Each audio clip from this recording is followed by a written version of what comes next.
Ito guys, nag-ready ako ng yung Chinese pichay. Nag-ready po ako para hapunan. Ito, isahog ko lang to sa sa manok.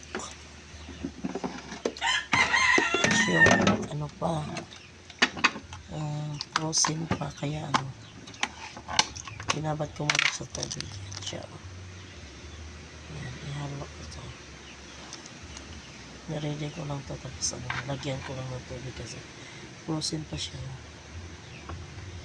Yan. Ito ang ulam for hapunan. Lagyan ko lang ng Chinese pichay para may sabaw.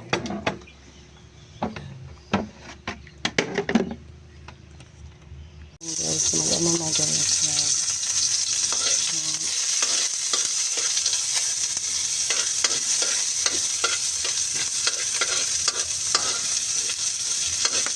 sibuyas, bawang at saka luya. Sunod natin yung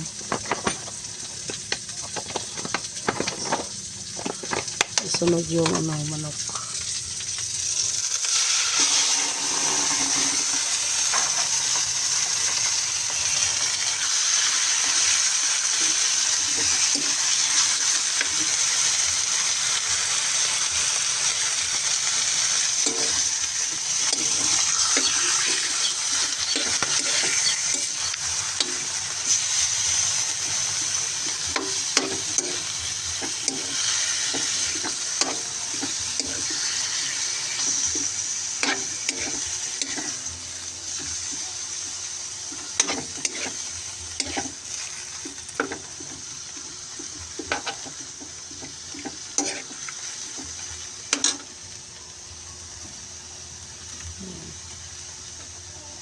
Takpan lang natin.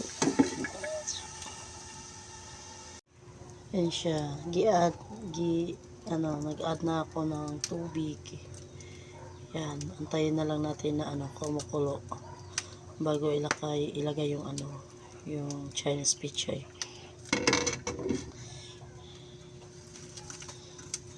Yan siya.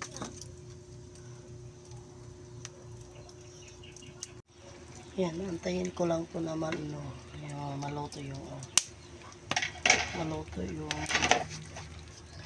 dahon. Yan siya guys. Antayin na natin ang kumukulo.